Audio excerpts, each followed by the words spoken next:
This is Aaron Gordon, and you're listening to the 3-Point Conversion.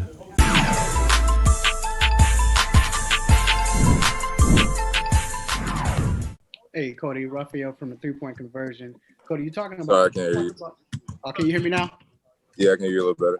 All right. Cody, you talked about adjusting with each other and getting more comfortable with playing with each other. With this fast pace, as far as the communication, because you're moving, you're constantly going fast, does it make it a challenge at first? Are you talking about with the speed of the game? Yeah, with the pace of the game. You know, you all pace offensively.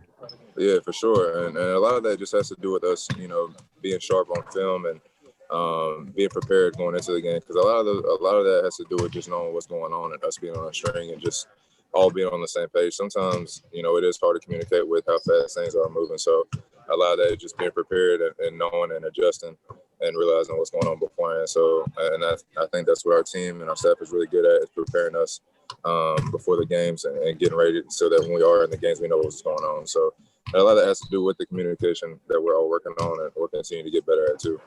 And then also I want to add, with the minutes right now, coaches fluctuating the minutes, and sometimes you might not get as many minutes.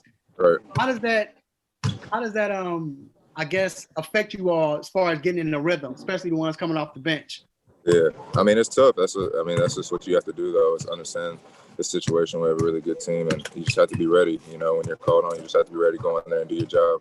And that's what being a professional is making sure that you're ready at all times to stand sharp. So a lot of that has to do with obviously being physically ready and knowing what's going on. But a lot of that is mental and making sure that you're sharp and knowledgeable of what's going on in the game and who you're guarding and what's going on your team to make sure that, we can do everything in our power to make sure that we're put in the best position to win.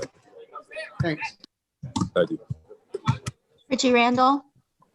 Hey, Cody, this is Richie of the BuzzBeat podcast. I know you might not be asked to guard Luka a ton, but what are some challenges in guarding someone of his size and skill?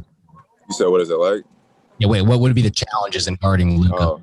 I mean, he's skilled, man. He's a really, really big guard, who has a great feel for the game, can score the ball, and he affects the floor on both ends. So, I mean, you just got to do your best and make it as difficult as possible. And a lot of that is individual, but more of that is team, us being on the string and making sure that we're all there for each other in help situations and stuff like that. So, as long as we're all helping each other out and we all know what's going on, like I said before, I know I keep saying that, but being on the string, it puts us in the best situation to make that as difficult as possible. Those guys like that are going to be able to do, they're going to be able to score and things like that. So it's about making it as difficult as possible. And, when you have the opportunity to guard those guys, honestly, I love taking that challenge. So that's what I really take pride in, is playing defense. So I look forward to taking those challenges, and it's just about improving every time you get put in that position to be able to guard those guys. So a lot of it has to do with making sure that I'm preparing myself and making sure that I'm just staying sharp along with our team.